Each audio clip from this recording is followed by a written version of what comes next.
시청자 여러분 안녕하십니까? 뉴스온 시작합니다. 일본 전범기업에 대한 2차 손해배상 청구 소송에서 대법원이 강제동원 피해자들의 손을 들어줬습니다. 마포구가 캠퍼스타운 사업 지역 활성화 협의회를 개최했습니다. 횡성군이 사용 후 배터리의 성능을 복원해 재사용이 가능하도록 하는 배터리 산업도시로 도약합니다. 충북도가 충주역에서 판교역까지 중부 내륙선을 직결 운행합니다. 포항시가 기후위기에 대응하기 위해 장흥 수소 충전소를 준공했습니다. 여야 국회의원 261명이 공동 발의한 동서화합을 상징하는 달빛철도의 특별법이 차일피일 미뤄지다 결국 해를 넘겼습니다. 광주시와 지역 정치권은 조속한 국회 통과와 사업 추진에 힘을 쏟는다는 계획입니다. 달빛철도 특별법은 예비 타당성 조사 면제와 역 주변 지역 개발 사업 추진을 핵심으로 하고 있습니다. 윤재옥 국민의힘 원내대표가 대표 발의하고 여야 국회의원 261명이 공동 발의에 이름을 올리며 시작을 알렸지만 법안 처리는 좀처럼 속도를 내지 못했습니다. 경제성을 이유로 기획재정부가 예타 면제에 대해 부정적인 입장을 드러내면서 일부 여당 의원들까지 공동 발의자의 이름을 올리고도 법안 처리에 반대하고 있는 실정입니다. 우여곡절 끝에 지난달 21일 국회 국토교통위원회를 통과했지만 본회의로 가는 마지막 관문인 법제사법위원회에는 상정조차 되지 못했습니다. 밀린 법안이 산적해 있었기 때문입니다.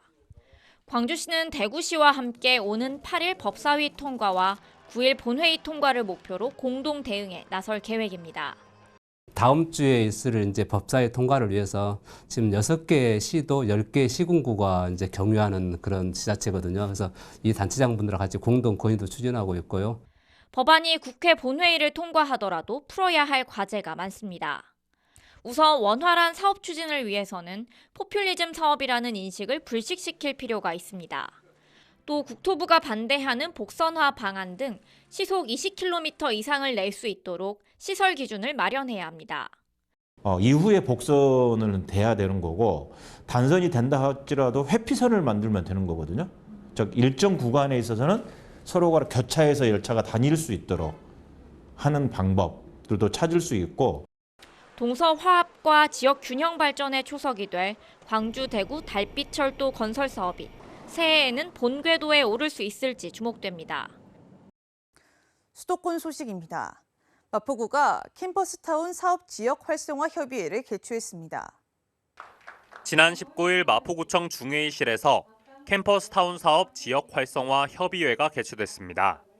자리에는 마포구청장 및 관계 부서장, 서강대학교, 홍익대학교 총장 등 대학 관계자, 서울신용보증재단 마포지점장 및 홍대 소상공인상점가 회장 등 10여 명이 참석했습니다. 이날은 창업 육성 및 지역 상생을 위한 업무 협의를 진행했습니다. 구체적으로는 대학별 2023년 캠퍼스타운 사업 성과 및 내년도 사업 계획을 공유하고 2024년 창업 및 지역 상생 활성화 방안을 논의하는 시간을 가졌습니다. 마포구가 2023년 상생위원회 역량 강화 교육을 실시했습니다. 지난 18일 오후 마포구청 대강당에서 2023년 상생위원회 역량 강화 교육이 실시됐습니다. 상생위원회는 지역에서 생긴 민원과 갈등을 주민과 함께 직접 소통하며 해결 방안을 도출해내고자 마련된 제도입니다. 이날 교육은 행정과 갈등연구소 홍수정 대표가 이끌었으며 상생위원회의 기능과 역할, 우수 사례, 갈등 관리 등에 대한 내용으로 진행됐습니다. 한편 마포구 상생위원회는 첨예한 갈등이 지속되던 지역 내 난제를 풀어내며 제도의 실효성을 증명하기도 했습니다. 광역시 소식입니다. 지난 12월 27일 대구광역시는 대구시청에서 인터엑스의 본사 이전 및 자율생산 데모 공장, 그리고 공동연구실 건립을 주요로 하는 투자 협약을 체결했습니다. 제조 AI 및 자율공장 전문기업인 인터엑스가 대구로 본사를 이전합니다. 대구시는 지난 27일 시청 상격천사에서 인터엑스와 본사 이전 및 자율생산 데모 공장, 그리고 공동연구실 건립을 주요 내용으로 하는 투자 협약을 체결했습니다. 인터엑스는 제조기업의 디지털 전환 지원 사업 등 사업 확장을 위한 거점 구축을 위해 본사를 대구로 이전하기로 하고 447억 원 가량을 투자해 수성 알파시티의 본사 및 자율 생산 데모 공장 그리고 공동 연구실을 건립할 계획입니다. 대전시가 대덕특구 동축 진입로 개설 사업의 교량 명품화 계획을 발표하고 본격 추진합니다. 지난 3일 이장우 시장은 대전시청에서 기자회견을 열고 대덕특구 동축 진입로 개설 사업의 교량 명품화 계획을 발표했습니다. 대전시는 이날 다리 위에 3개의 아치 곡선이 있는 디자인을 공개했습니다. 이 디자인은 대전 3대 하천과 원촌 바이오메디컬 혁신 지구를 통한 3만 개 일자리 창출 등 달성 의지를 의미합니다. 또 DNA 구조에서 자간한 디자인을 적용해 첨단 과학 도시의 정체성을 표현할 계획이라고 대전시 측은 설명했습니다. 이장우 대전시장은 획일적이었던 지역 교량을 특색 있게 꾸밀 계획이라며 더 나은 도시를 만들겠다고 말했습니다. 강원도 소식입니다. 평창군과 동대문구가 지속적인 상호 교류를 위한 우호 교류 협약을 체결했습니다.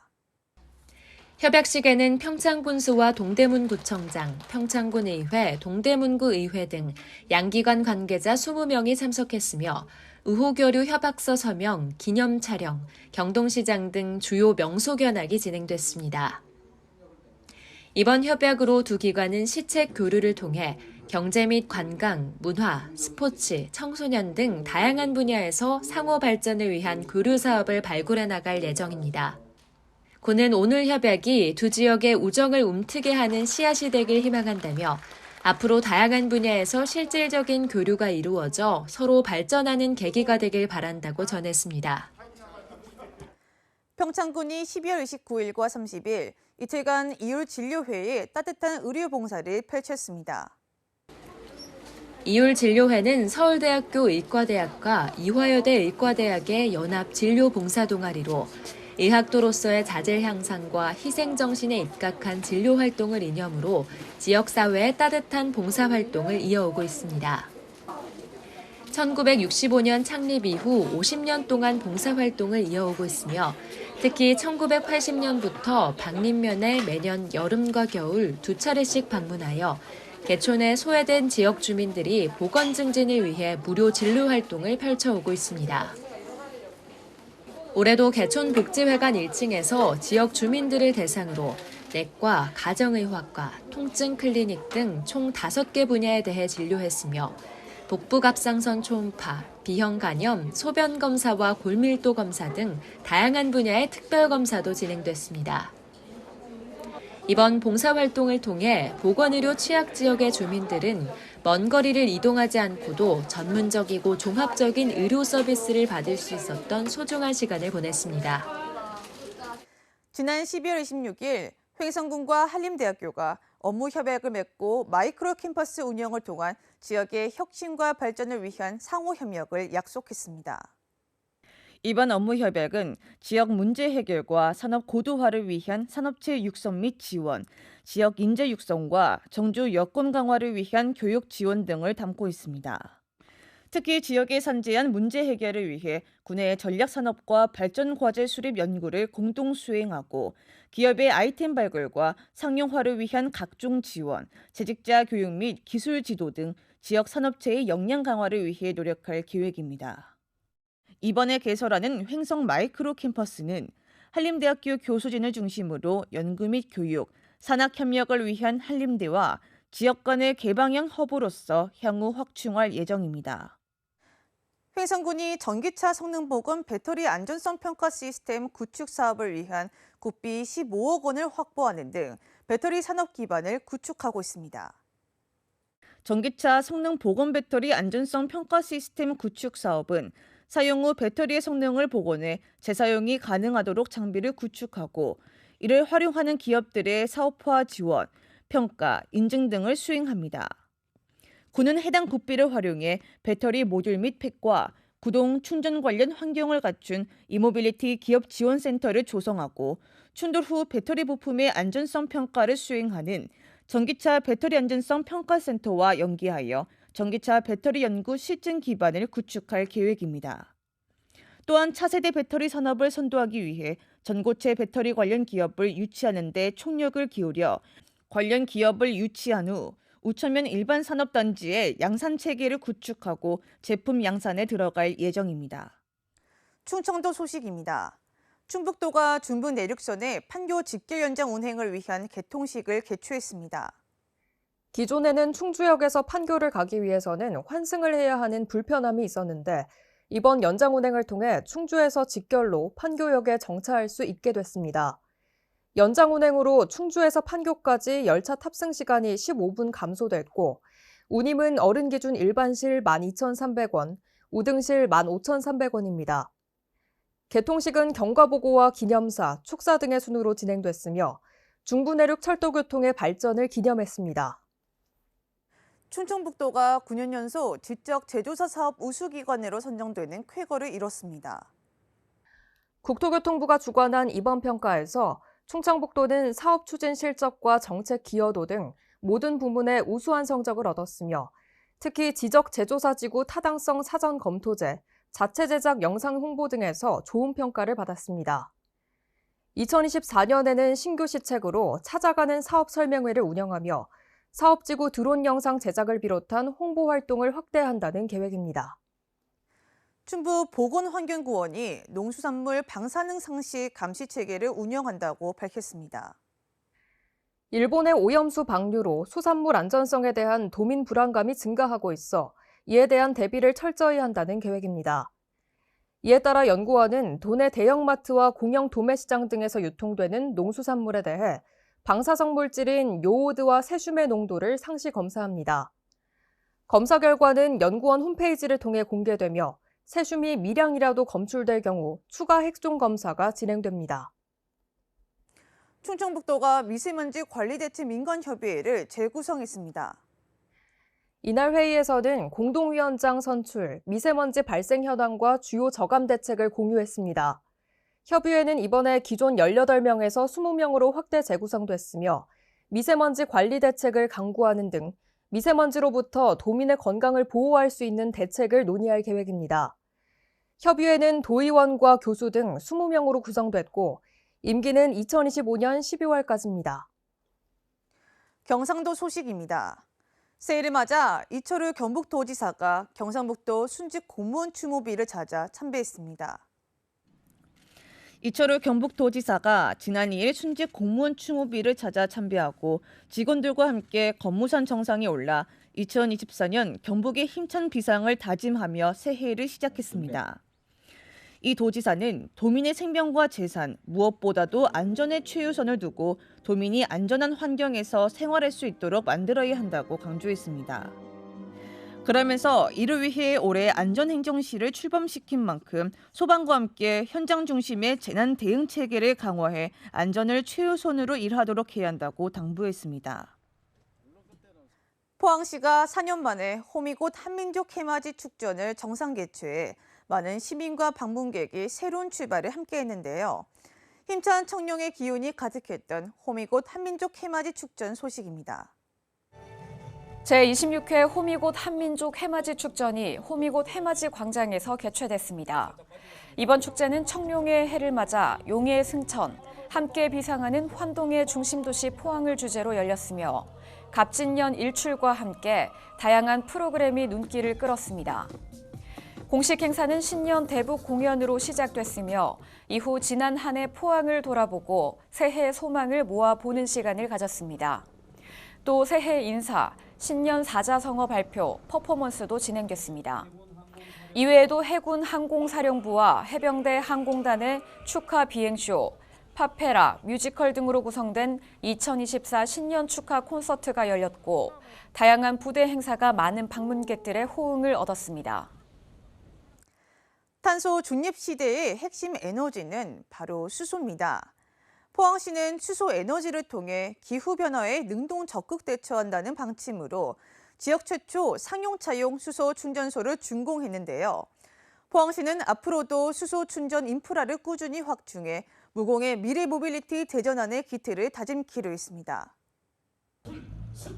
포항시는 28일 우리시 최초, 경북도 최대 규모의 장흥 상용차용 수소 충전소 준공식을 열었습니다. 총 사업비 80억 원이 투입된 포항 장흥 상용 수소 충전소는 충전 용량 시간당 300kg급 대용량 기체 수소 충전소로 승용차용 시간당 25kg 충전소 대비 12배의 용량을 자랑하는 남부권 거점 수소 모빌리티 인프라입니다. 또 같은 날 포항시는 ESG 경영을 지향하는 선도기업과 함께 친환경 모빌리티 보급 확대를 위한 수소 통근버스 전환 업무 협약식도 가졌습니다. 이번 협약은 2026년까지 관내 통근버스 중 118대 이상을 수소버스로 전환하는 것을 목표로 합니다. 시는 장흥 상용 수소 충전소 준공을 시작으로 국토교통부 공모 선정 사업인 북부권 버스 공영차고지 수소교통 복합기지 구축 사업을 추진할 예정입니다. 광주 전남 소식입니다. 일본 전범기업에 대한 2차 손해배상 청구 소송에서도 대법원이 강제동원 피해자들의 손을 들어줬습니다. 배상 청구권의 소멸시효가 지났다는 일본 기업의 주장을 받아들이지 않았는데요. 2018년 1차 소송 때도 피해자들이 이겼지만 일본 기업의 배상과 사죄는 여지껏 이루어지지 않고 있습니다.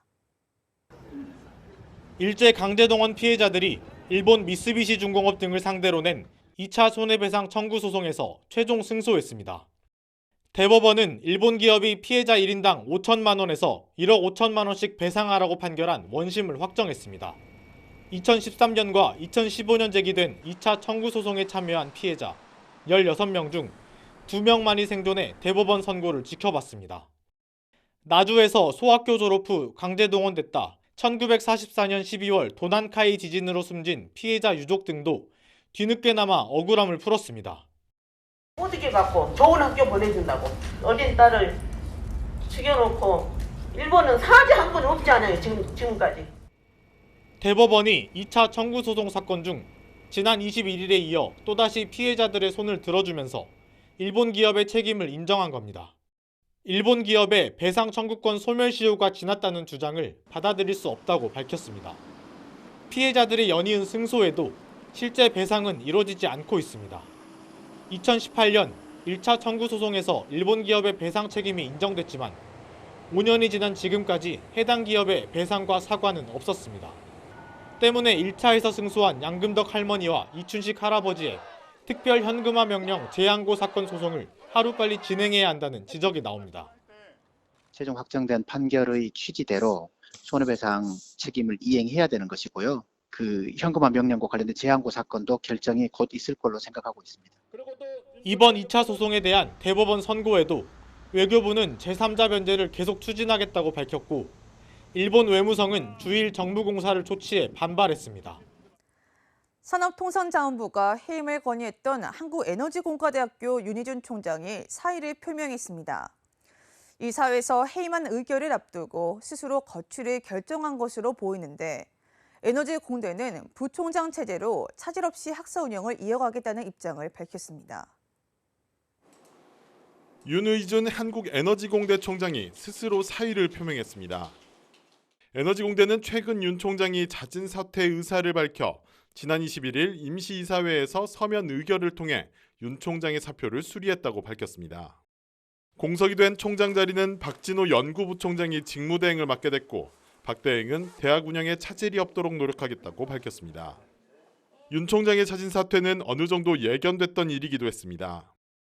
지난 7월 산업통상자원부가 에너지공대를 감사한 뒤 다수의 도덕적 해이 사례를 발견했다며 윤 총장의 해임안을 공개 건의했기 때문입니다. 당시 감사에서는 에너지공대의 법인카드 부정사용과 출연금 유용, 근무수당 부당 수령 등의 사안이 적발됐습니다. 이를 바탕으로 한국에너지공대 이사회에서 이달 말 총장 해임안을 상정해 투표에 붙일 예정이었는데 이사회에 현 정부 인사가 다수 포진된 만큼 의결 가능성이 높았습니다. 일각에서는 표적감사에 이어 출연금 삭감, 해임 압박에 따른 총장 사퇴까지 현 정부의 한국에너지공대 죽이기가 도를 넘었다는 비판도 나오고 있습니다. 감사원 감사에 의해서 출연금 삭감 그리고 총장 해임 건의가 계속 있었습니다만은 불과 최근까지도 이 감사 2차 감사가 계속 이어지고 있어서 이 윤석열 정부의 에너지 공대에 대한 정치적 탄압 부분이 여전히 그치지 않고 있다. 국제적인 경쟁력을 확보하기 위해 세계 최초로 설립된 에너지 특화대학 한국에너지공대가 개교 2년 만에 연이은 외풍을 맞으며 뿌리부터 흔들리고 있습니다. 100여 년 전 호남에서 최초로 문을 연 나주 정미소는 2010년 문을 닫은 뒤 폐건물로 방치돼 있었는데요. 잊혀져 가던 이 정미소가 문화예술공간으로 다시 태어나 시민들의 품으로 돌아왔습니다. 세월의 흔적이 고스란히 담긴 붉은 벽돌 건물에 현대식 지붕이 조화롭게 어우러집니다. 지난 1926년 호남 최초로 문을 열고 2010년 역사 속으로 사라졌던 나주 정미소가 문화공간으로 거듭났습니다. 쌀을 가공한다는 기존 뜻과 달리 정과 맛, 웃음을 준다는 새로운 의미를 담았습니다. 이 나주 정미소를 인해서 이 주변에 상권도 살아나고 또 환경도 좋아지고. 약 2,000제곱미터 면적의 모두 5개 동의 정미소는 공연장과 작품 전시장 등 복합 문화공간으로 활용됩니다. 문화, 예술 동호회와 시민 등 필요한 사람은 누구나 이용할 수 있습니다. 장애인으로 구성된 찰나 동아리입니다. 우리가 생각지도 못했던 사진 전시회를 열게 되어서 너무나 기쁘고 벅찹니다. 정미소 앞마당에 텐트를 치고 난장과 버스킹을 즐길 수 있는 도시 캠핑은 또 다른 운치를 줍니다. 정미소에는 전통 한과와 떡을 만들고 맛볼 수 있는 카페 등이 추가로 조성될 예정입니다. 주민들이 직접 꾸민 공연이나 캠핑, 이러한 다채로운 문화 행사들을 진행하고 있습니다. 나주 시민뿐만 아니라 나주 근교 그리고 먼 지역에서 오신 분들도 나주 정미소만의 정취도 느끼실 수 있을 것 같습니다. 나주시는 금성관 등 주변 관광지와 나주 정미소를 묶어 시민들이 참여할 수 있는 문화 콘텐츠로 활용할 계획입니다. 새해 첫 입영식이 31사단에서 열렸습니다. 이번 입영을 시작으로 올해 5천여 명의 병사들이 늠름한 용사로 다시 태어납니다. 추운 날씨 속에서도 군인으로서 첫 발을 내딛는 장정들은 굳은 의지로 각오를 다졌습니다. 장관의 명령에 복종하고 맡은 바 임무를 성실히 수행할 것을 엄숙히 선서합니다. 체육관에 도열한 청년들이 선서와 함께 힘찬 목소리로 입영을 신고합니다. 2024년 갑진년 첫 입영입니다. 앳된 얼굴에 짧게 자른 머리가 아직은 어색하지만 눈빛만큼은 씩씩합니다. 동기들과 함께 임무를 잘 수행하고 성실 교육받아가지고 자대에 잘 갔으면 좋겠습니다. 훌쩍 커버린 아들을 떠나보내는 가족들은 눈물을 훔칩니다. 1년 6개월간 그저 건강하게 군 생활을 잘 마치기를 기원합니다. 우리는 잘 있으니까 군대에서 열심히 하고 그거밖에 없습니다. 이준원 화이팅! 아쉬운 마음의 가족들은 자식과 재회할 첫 휴가를 기다립니다. 항상 성실하게 하면은 군생활 아주 편할 것이다 라고 말해주고 싶습니다. 첫 휴가 나오면 해주고 싶으신 거 있으세요? 글쎄 막걸리 한잔 해야죠. 부모님께 격려를 마지막으로 건강하게 다시 만날 것을 약속합니다. 31사단은 올해 첫 입영자 133명을 대한민국 육군의 일원으로 육성할 것을 다짐했습니다. 총 6주간에 걸쳐 청년에서 군인으로, 군인에서 멋진 전사로 육성하겠습니다. 갑진년 새해 처음으로 입소한 신입병사들은 6주 동안의 교육훈련을 마친 뒤 각 부대에 배치됩니다. 요새 들어 눈에 생기는 감염성 질환인 결막염 환자가 늘고 있습니다. 결막염은 눈꺼풀의 안쪽과 안구 표면을 덮고 있는 결막에 염증이 생기는 질환인데요. 세균 또는 바이러스에 감염되거나 알레르기 물질에 노출되었을 때 흔히 발생합니다. 특히 유행성 각결막염은 특효약이 아직 없어 예방이 중요한데요. 의사의 처방 없이 아무 안약이나 넣거나 물이나 식염수 등으로 눈을 씻어내는 것은 오히려 증상을 악화시킬 수 있어 피해야 합니다. 다만 인공 눈물을 자주 사용하는 것은 바이러스로 오염된 눈물을 세척하는 효과가 있으며 증상 완화에도 도움이 되는데요. 눈 주변이 붓고 이물감이 심할 때는 냉찜질도 효과가 있습니다. 이상 뉴스 마칩니다. 시청해주신 여러분 고맙습니다.